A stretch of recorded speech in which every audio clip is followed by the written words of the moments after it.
Hi, ഞാൻ Nisha K V. ഞാൻ അവൾക്കൊപ്പം. ഇന്ന് രാവിലെ ഒരു ന്യൂസ് കണ്ടു. വളരെ സന്തോഷം തോന്നി. KSRTC ബസ്സിൽ ദിലീപിൻ്റെ സിനിമയ്ക്കെതിരെ പ്രതികരിച്ച ചേച്ചി, നിങ്ങൾക്കൊരു ബിഗ് സല്യൂട്ട്. ഒരു സ്ത്രീ തന്നെയാണ് സ്ത്രീയുടെ ശത്രുവെന്ന് വളരെ അർത്ഥവത്തായ വാക്കുകൾ തെളിയിച്ചൊരു കേസായിരുന്നു അതിജീവിതയുടേത്. സ്വന്തം മാനസികാവസ്ഥ, വിഷമങ്ങൾ, ബുദ്ധിമുട്ടുകൾ അനുഭവിച്ചു പോകുന്ന ഓരോ നിമിഷങ്ങളും എത്രത്തോളം വലുതാണെന്ന് ഒരു സ്ത്രീക്ക് അറിയാൻ കഴിയും എന്ന് വിചാരിച്ചാണ് ഒരു സ്ത്രീയെ വനിതാ ജഡ്ജിയായി വേണമെന്ന് അതിജീവിത ആവശ്യപ്പെട്ടത്. എന്നാൽ എല്ലാം മറിച്ചായിപ്പോയി. പണത്തിനും പദവിക്കും അധികാരത്തിനും പവറിനും മീതെയല്ല നമ്മുടെ കോടതിയും നിയമവും എന്ന് തെളിയിച്ചൊരു കേസായിരുന്നു അതിജീവിതയുടേത്. ഒരു സ്ത്രീ എന്ന നിലയിൽ എൻ്റെ അഭിപ്രായം ഞാൻ പറയട്ടെ. ഇതുപോലൊരവസ്ഥ എനിക്ക് വന്നാൽ തീർച്ചയായും എൻ്റെ വിധി ഞാൻ തന്നെ നടപ്പിലാക്കും. ഈ കേസിൻ്റെ വിധി 8 വർഷക്കാലം നീണ്ടുപോയ ഈ കേസിൻ്റെ വിധി വന്ന ശേഷം ഓരോ സ്ത്രീയും മനസ്സിൽ ഉറപ്പിച്ചിട്ടുണ്ടാവും, തനിക്ക് എന്തെങ്കിലും സംഭവിച്ചാൽ അതിനായി കോടതിയിലേക്ക് പോകില്ല എന്ന്. കാരണം പോയിട്ടും കാര്യമില്ലെന്ന്. നീതി കിട്ടാത്തടുത്ത് നമ്മൾ കേഴുന്നതിൽ അപേക്ഷിക്കുന്നതിൽ അർത്ഥമില്ല എന്ന് ഈ കേസിനോടുകൂടി തന്നെ മനസ്സിലായി.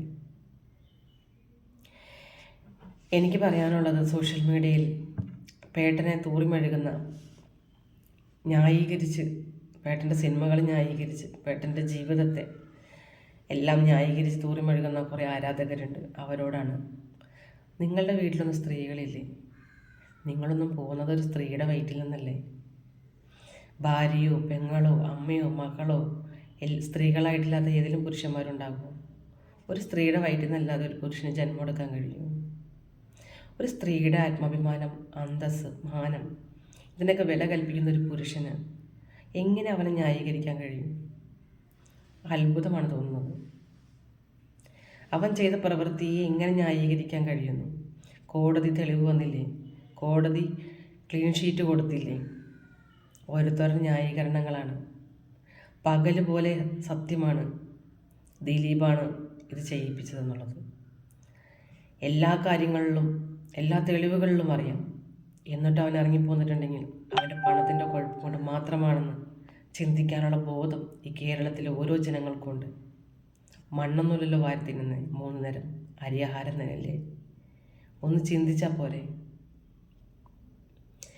പിന്നെ ഈ അതിജീവിതയെയും മഞ്ജു വാര്യരെയും വളരെ മോശമായ രീതിയിൽ ചിത്രീകരിക്കുന്ന വ്യക്തികളോട്, ഈ പേട്ടനോടുള്ള സ്നേഹം കൊണ്ട് നിങ്ങൾ വളരെയേറെ മോശമാക്കി ചിത്രീകരിക്കേണ്ടതോ വൈരാഗ്യം കാണിക്കേണ്ടതോ ദേഷ്യം തോന്നേണ്ടതോ ഈ വ്യക്തികളോടല്ല. ഈ പേട്ടൻ്റെ ജീവിതം, വളരെ മനോഹരമായി പോയിക്കൊണ്ടിരുന്ന ജീവിതത്തെ താറുമാറാക്കി ഈ അവസ്ഥയിലേക്ക് എത്തിച്ച കാവ്യമാധവനോടാണ്. എല്ലാവരും ദിലീപിനെ ചീത്ത വിളിക്കുമ്പോഴും തെറി വിളിക്കുമ്പോഴും എനിക്ക് ദേഷ്യവും എനിക്ക് അമർഷവും തോന്നുന്നത് ഒരു സ്ത്രീയായ കാവ്യമാധവനോടാണ്. കാരണം അവൾ ഈ വ്യക്തിയുടെ ജീവിതത്തിലേക്ക് കടന്നു വന്നില്ലായിരുന്നെങ്കിൽ 2 സ്ത്രീകളുടെ ജീവിതം നശിച്ചു പോകില്ലായിരുന്നു. മാന്യമായി നല്ല രീതിയിൽ പോയി ഒരു കുടുംബജീവിതം തകരില്ലായിരുന്നു.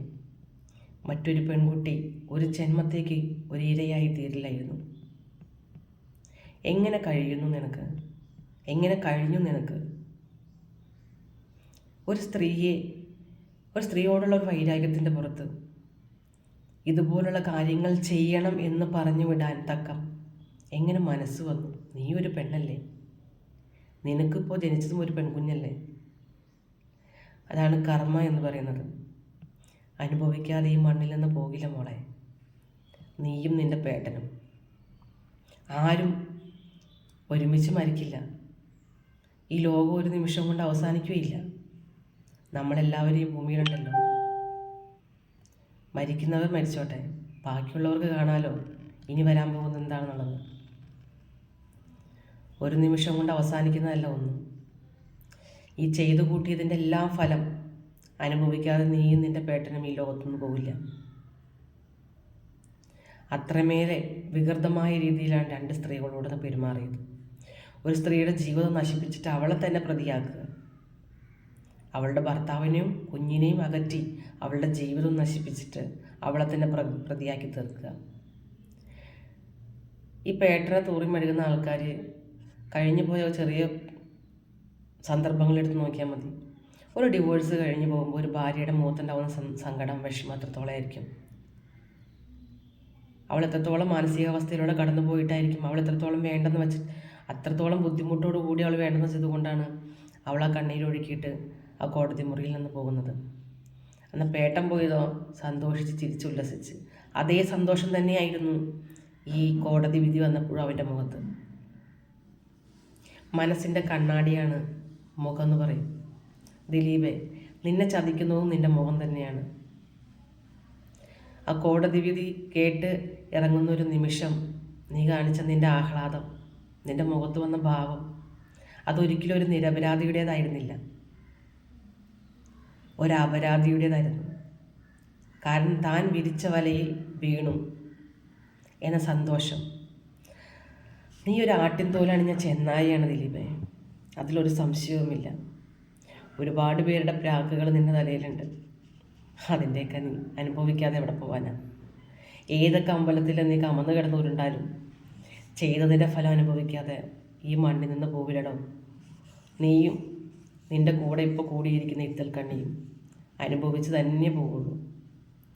ഈ രണ്ട് സ്ത്രീകളുടെ ശാപം മാത്രമല്ല, ഈ കേരളത്തിലെ ആത്മാഭിമാനവും അന്തസ്സുള്ള ഓരോ സ്ത്രീയുടെ ശാപവും നിൻ്റെയും നിൻ്റെ കൂടെ ഇപ്പോൾ ഒട്ടി നിൽക്കുന്ന നെത്തിൽ കണ്ണിയായി നിൻ്റെ രണ്ടാം ഭാര്യയുടെ തലയിലുണ്ട്. അനുഭവിച്ചിട്ടേ പോകൂ, അനുഭവിക്കാതെ എവിടെയും പോവില്ല.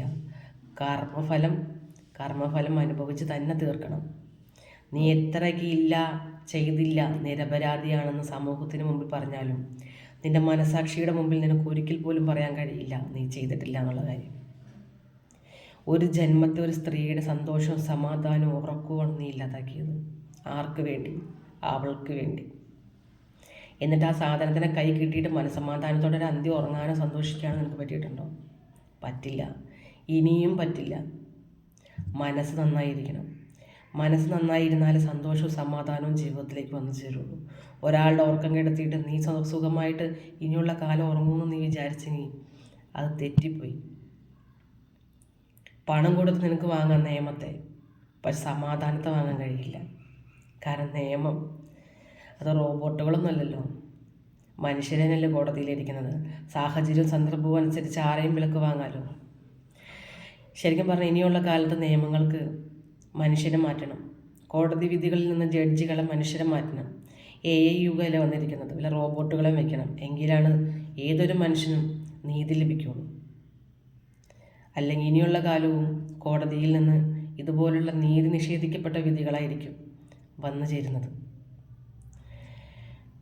ഒരു സ്ത്രീ എന്ന നിലയിൽ എൻ്റെ അഭിപ്രായം അറിയിക്കാൻ, എൻ്റെ രോഷം, എൻ്റെ വിഷമം, വേദന അറിയിക്കാൻ കഴിഞ്ഞതിൽ സന്തോഷം. ഇതിൻ്റെ വീഡിയോയുടെ അടിയിൽ വന്നിട്ട് തൂറി മെഴുകുന്നവർക്ക് മെഴുകാം.